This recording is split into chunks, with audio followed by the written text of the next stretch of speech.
नमस्कार विद्यार्थी मित्रों। आज हम धोरण 8 में हिंदी में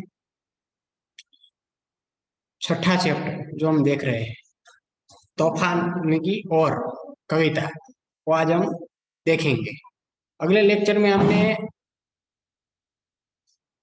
ये कविता के बारे में थोड़ी चर्चा की थी, जिनके लेखक का नाम शिवमंगल सिंह सुमन है।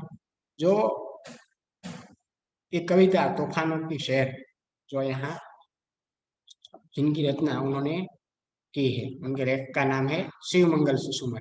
इनके बारे में हमने उस लेक्चर में थोड़ा जाना था और हमने देखा था कि ये जो शिवमंगल सिंह सुमन है, उनका जन्म 5 अगस्त 1915 में ग्राम जगरपुर, जिला उन्नाव, उत्तर प्रदेश में हुआ था। और वो बनारस हिंदू विश्वविद्यालय से एमए और पीएचडी हुए थे। तो इसके बाद हमने इनके बारे में सुना था कि उन्होंने अनेक अध्ययन संस्थाओं, विश्वविद्यालय तथा हिंदी संस्थान में उच्चतम पदों पर कार्य किया था और अनेक देशों की यात्रा की उन्होंने की थी। और 1974 में उन्होंने मिट्टी की बारात पर साहित्य अकादमी और 1993 में भारत भारती पुरस्कार से उनको सम्मानित भी किया गया था। और 1974 में भारत सरकार द्वारा उनको पद्मश्री भी सम्मानित किया गया था। और जो ये कविता है तूफानों की शेर, उनके बारे में भी हमने कहा था कि ये जो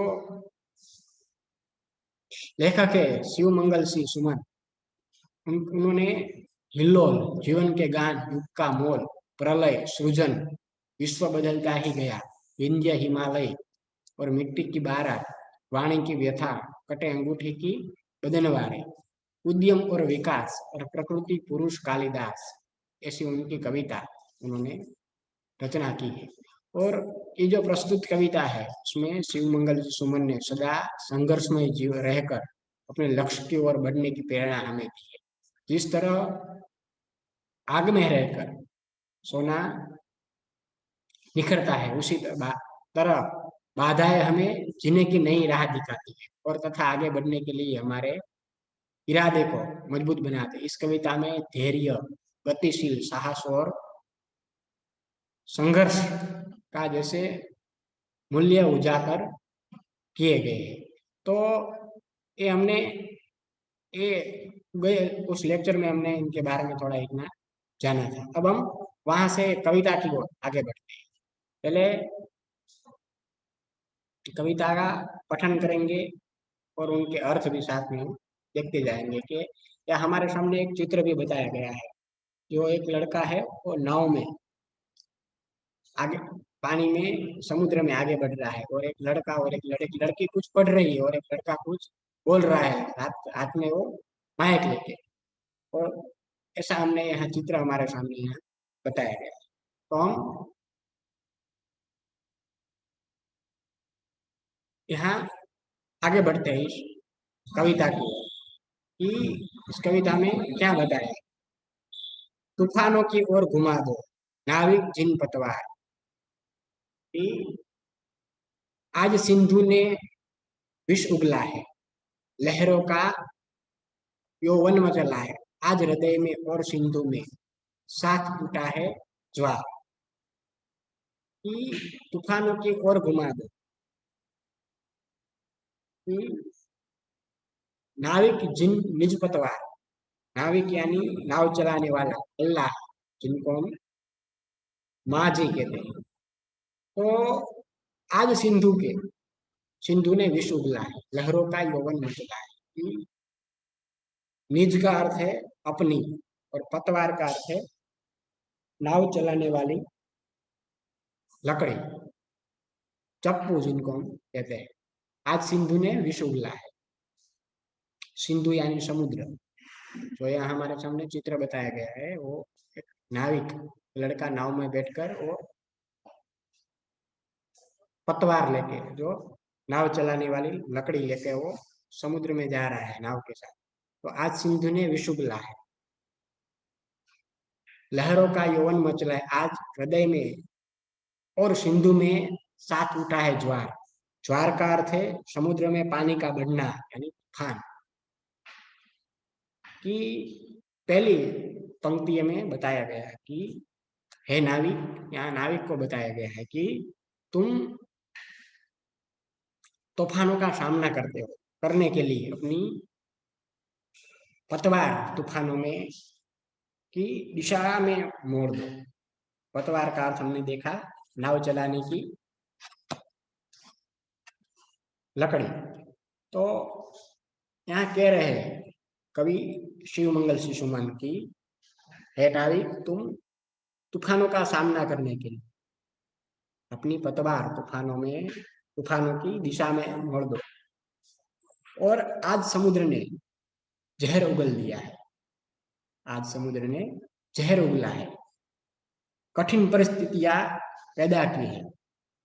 लहरें भी उमड़कर तुम्हारी नाव को निगल जाना चाहती है, फिर भी परवाह नहीं। उधर समुद्र में ज्वार उठा है, तो कवि ने हृदय में भी भावनाओं का ज्वार उमड़ पड़ा है। ये पहली पंक्ति के द्वारा हमको ये मिला। आगे बढ़ते हैं दूसरी ओर। तूफानों की ओर घुमा दो नाविक निज पतवार। वो तो एक पंक्ति, वो कॉमन पंक्तियां है यहाँ, जो हर एक पंक्तियां, हर एक काव्य का 4 स्टेप पूरा होगा तो वो आएगा। तो आगे बढ़ते हैं। लहरों के जोर स्वर में कुछ बोलो, इस अंधड़ के साहस तोड़ो। कभी कभी मिलता है जीवन में तूफानों का प्यार, तूफानों की ओर घुमा दो नाविक निज पतवार। कि लहरों के स्वर में कुछ बोलो, इस अंधड़, अंधड़ यानी कि आंधी, अंधड़ यानी आंधी। शब्दार्थ देखते हैं साथ में। अंधड़ यानी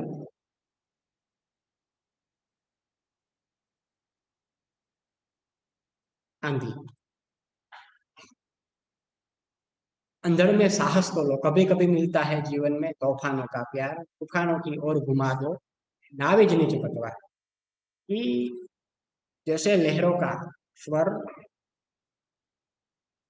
वह तूफान आज असीम दिखाई देते देते हैं इनका।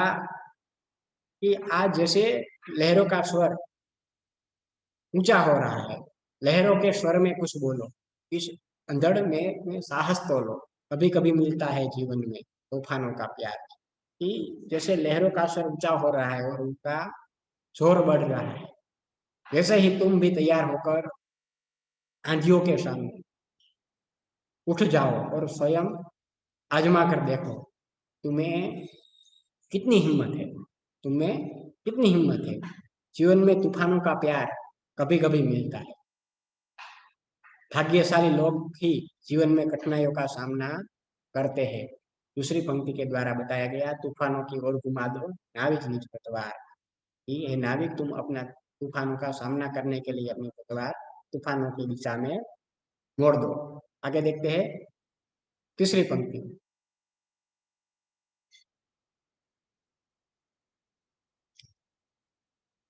यह असीम निज सीमा जाने, सागर भी तो यह पहचाने। मिट्टी के पुतले के मानव ने कभी न मानी हार, तूफानों की ओर घुमा दो नाविक निज पतवार। कि यह असीम निज सीमा जाने, यह असीम, असीम का अर्थ है सीमाहीन, असीम का अर्थ है, शब्दार्थ देखते हैं असीम,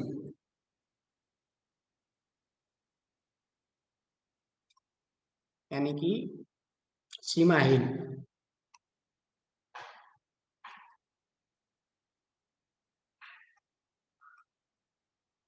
यह असीम निज सीमा जाने, सागर भी तो यह पहचाने। मिट्टी के पुतले मानव ने कभी न मानी हार, तूफानों की ओर घुमा दो नाविक निज पतवार। कि यह समुद्र है और यह तूफान आज असीम दिखाई देते हैं, उनका सामना शायद ही कोई कर सके, लेकिन मनुष्य सब कुछ कर सकता है। हे नाविक, तुम अपनी नाव लेकर चलो और सागर को भी बता दो कि मानव मिट्टी का पुतला है, पर समुद्र के सामने हार नहीं मानेगा। मनुष्य ने कहा कहीं भी अपनी हार नहीं मानी। हे नाविक, तुम तूफानों का सामना करने के लिए अपनी पतवार तूफानों की दिशा में मोड़ दो। हे तूफानों की ओर घुमा दो नाविक निज पतवार। यह असीम निज सीमा जाने, सागर भी तो यह पहचाने। मिट्टी के पुतले मानव ने कभी न मानी हार, तूफानों की ओर घुमा दो नाविक निज पतवार। यह समुद्र भी और तूफान व तूफान आज असीम दिखाई देते हैं। उनका सामना शायद ही कोई कर सके, लेकिन मनुष्य सब कुछ कर सकता है।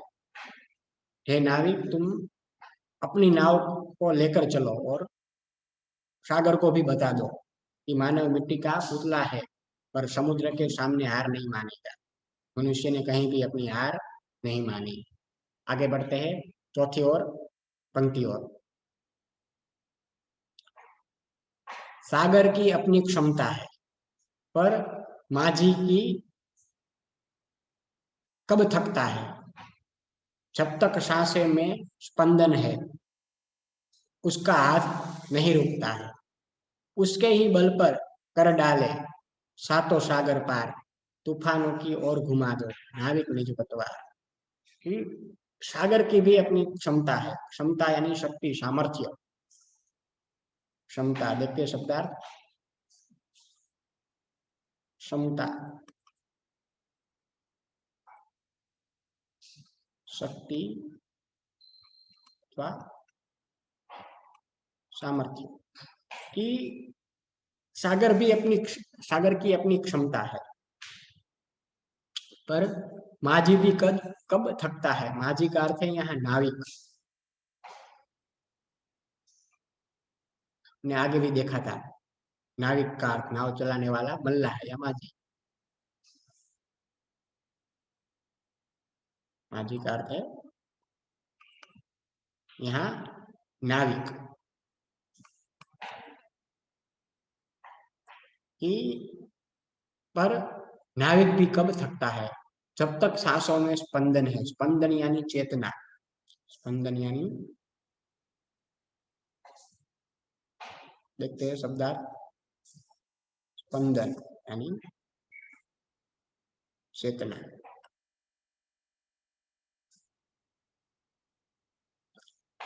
जिनको हम धड़कन भी कह सकते हैं।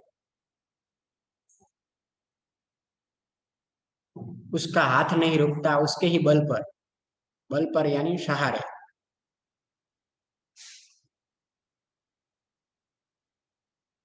बल पर यानी सहारे। उसके ही बल पर कर डाले सातों सागर पार, तूफानों की ओर घुमा दो नाविक निज पतवार। ये सागर की अपनी क्षमता है, पर माझी भी कब थकता है। ये समुद्र के पास उनके अपनी लहरों की शक्ति है, पर माझी यानी कि नाविक के पास भी हिम्मत है, आत्मविश्वास है। जब तक सांसों में स्पंदन है, उसका हाथ नहीं रुकता है। कि वह थकता नहीं, जानता। जब तक नाविक के सांसें चल रही है, तब तक वह अपनी नाव आगे बढ़ाता ही जाएगा। उसके ही बल पर कर डाले सातों सागर पार। हे नाविक, तुमने अपनी हिम्मत और ताकत के सहारे सात समुद्र पर पार कर डाले हैं। अपनी नाव के साथ इसी प्रकार तुम आगे बढ़ते रहो। तूफानों की ओर घुमा दो नाविक निज पतवार। हे नाविक, तुम अपनी पतवार तूफानों की ओर घुमा दो। ये चार पूरा पद्य हमने यहाँ देखा। पूरे का पूरा भावार्थ देखते हैं। पहले में हमने देखा था कि तूफानों की ओर घुमा दो नाविक निज पतवार, आज सिंधु ने विषु उगला है। लहरों का यौवन मचला है आज हृदय में, और सिंधु में साथ उठा है ज्वार। तूफानों की ओर घुमा दो नाविक निज पतवार। पहले का फिर से हम अर्थ यहाँ रिपीट कर रहे हैं कि हे नाविक, तुम अपनी तूफानों का सामना करने के लिए अपनी पतवार तूफानों की दिशा में मोड़ दो। आज समुद्र ने जहर उगला है, उगल दिया है। यानी कि आज समुद्र में तूफान आया हुआ है। कठिन परिस्थितियों में कठिन परिस्थितियां पैदा पैदा की और लहरें भी उमड़कर तुम्हारी नाव को निगल जाना चाहती है, फिर भी परवाह नहीं। उधर समुद्र में ज्वार उठा है और कवि ने हृदय में भी भावनाओं का ज्वार यहाँ उमड़ पड़ा है। दूसरी पंक्ति की ओर बढ़ते हैं कि लहरों का ज्वर में कुछ बोलो, इस अंधड़ में साहस तोलो, कभी ना कभी मिलता है जीवन में तूफानों से का प्यार, तूफानों की ओर घुमा दो नाविक निज पतवार। कि जैसे लहरों का ज्वर ऊंचा हो रहा है, उनका जोर बढ़ रहा है, वैसे ही तुम भी तैयार होकर आंधियों के सामने उठ जाओ और स्वयं आजमा कर देखो कि तुमसे हिम्मत, इतनी हिम्मत है। जीवन में तूफानों का प्यार कभी कभी मिलता है, कभी कभी ही मिलता है। भाग्यशाली लोग हैं जीवन में जो लोग, जिनके जीवन में कठिनाइयों का सामना, जो लोग कठिनाइयों का सामना करते हैं। दोनों पद्य देखे, दूसरे पद्य की ओर पढ़ते हैं, पद्य की ओर बढ़ते हैं आगे। यह असीम निज सीमा जाने, सागर भी तो यह पहचाने, मिट्टी के पुतले के मानव ने कभी न मानी हार, तूफानों की और घुमा दो नाविक निज पतवार। कि ये समुद्र और आज असीम दिखाई देते हैं, समुद्र और तूफान तूफान आज असीम दिखाई देते हैं, उनका सामना शायद ही कोई कर सके, लेकिन मनुष्य सब कुछ कर सकता है। हे नाविक, तुम अपनी इस नाव को लेकर चलो और सागर को भी बता दो कि मानव मिट्टी का पुतला है, पर समुद्र के सामने हार नहीं मानेगा। मनुष्य ने कहीं भी अपनी हार नहीं मानी। चौथी और लास्ट पंक्तियां देखते हैं। सागर की अपनी क्षमता है, पर माझी भी कब थकता है, जब तक सांसों में स्पंदन है उसका हाथ नहीं रुकता है। उसके ही बल पर कर डाले सातों सागर पार, तूफानों की ओर घुमा दो नाविक निज पतवार। कि समुद्र के पास उसकी अपनी लहरों की एक शक्ति है, क्षमता है, पर नाविक के पास, माझी यानी कि नाविक के पास भी हिम्मत है, आत्मविश्वास है, वह थकता नहीं, जानता। जब तक नाविक के सांसें चल रही है तब तक वह अपनी नाव आगे बढ़ाता ही जाएगा। है नाविक, तुमने अपनी हिम्मत और ताकत के सहारे सात समुद्र पार कर डाले, अपनी नाव के साथ इसी प्रकार तुम आगे बढ़ते हो। हे नाविक, तुम अपनी पतवार यानी तूफानों की ओर घुमा दो।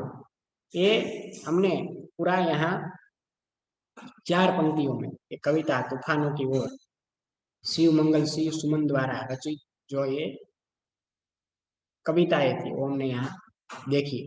आगे बढ़ते शब्दार्थ की ओर। यहाँ शब्दार्थ है हमारे सामने। नाविक यानी कि नाव चलाने वाला, मल्लाह, माझी हमने देखा था शब्दार्थ।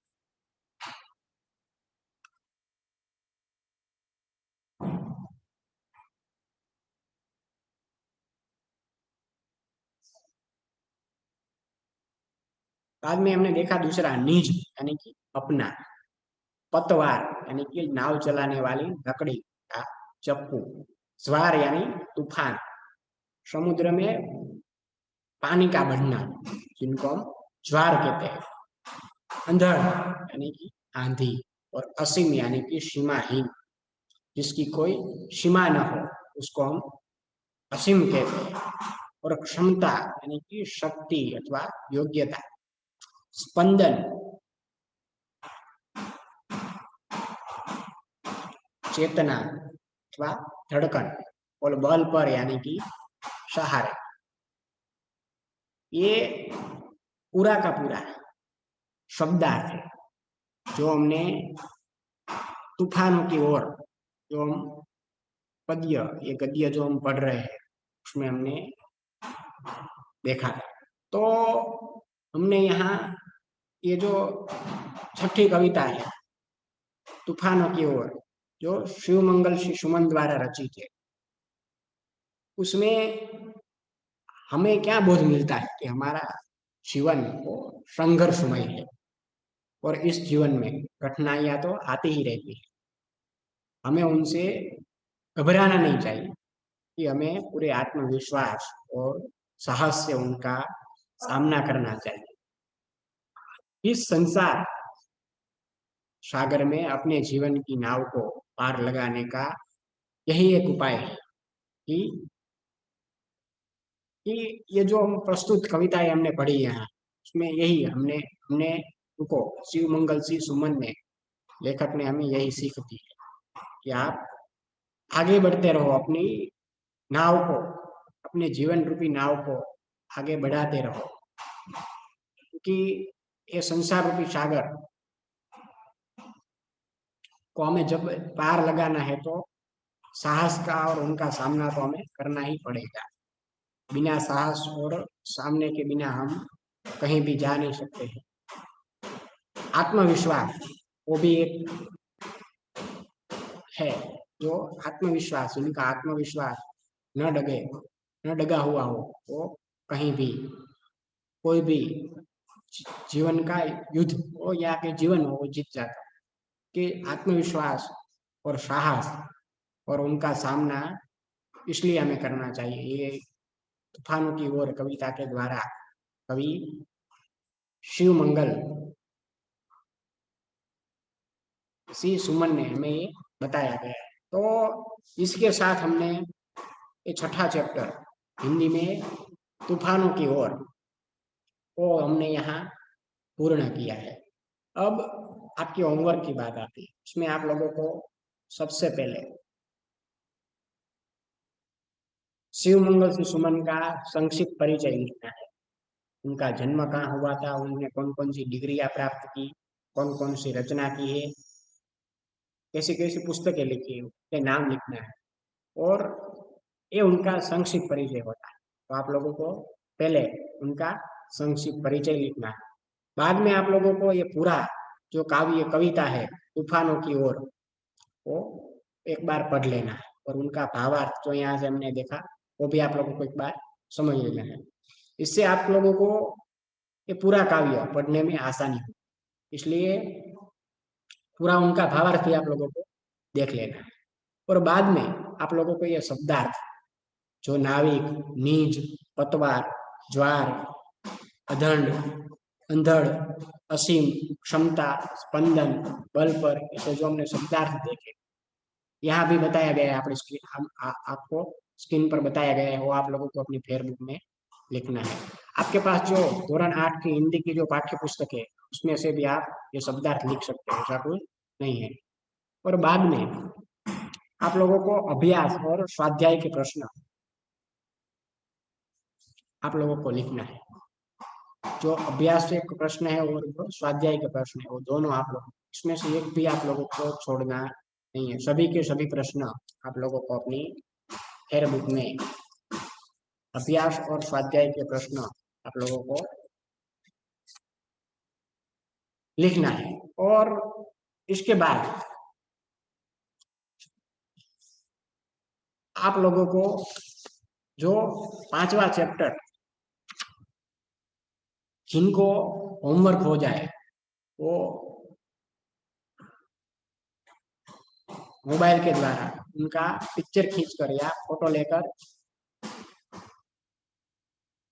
जो भी विषय का, मैं सभी विषय की बात कर रहा हूँ कि आप लोगों को जब भी होमवर्क आप पूरा कर लो जो भी विषय का, उन आप अपनी फेयरबुक में लिखकर उनका पिक्चर फोटो लेकर उनके क्लास टीचर यानी कि जो विषय के जो शिक्षक हैं उनको भेज दिया, ताकि उनको मालूम पड़े और कि आप लोगों का होमवर्क हो चुका है।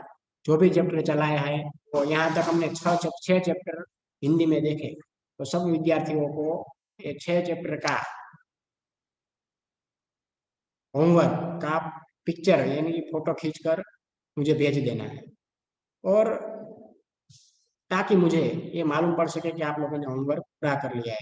अगर आप भेजोगे नहीं तो मुझे कैसे मालूम पड़ेगा कि आप लोगों ने होमवर्क किया या नहीं किया। तो आप लोगों को ये सूचना दी जाती है कि मेरे एक विषय की बात नहीं कर रहा हूँ मैं, हिंदी या संस्कृत की बात में नहीं कर रहा हूँ, सभी विषय का, मैथ्स हो चाहे साइंस हो, जो भी विषय है, इंग्लिश हो, जो भी विषय है, उन लोगों को आप लोगों को इसका होमवर्क, पिक्चर, फोटो अपने जो विषय के जो शिक्षक शिक्षक है उनको भेज दीजिए। ये थोड़ी सूचना पर थोड़ा जोर दीजिएगा और भेज दीजिएगा। तो यहाँ हमने ये छठा चैप्टर तूफानों की ओर ने यहाँ पूर्ण किया। अगले लेक्चर में फिर मिलेंगे दूसरे चैप्टर के साथ। तब तक इतना रखते हैं आज के लेक्चर में।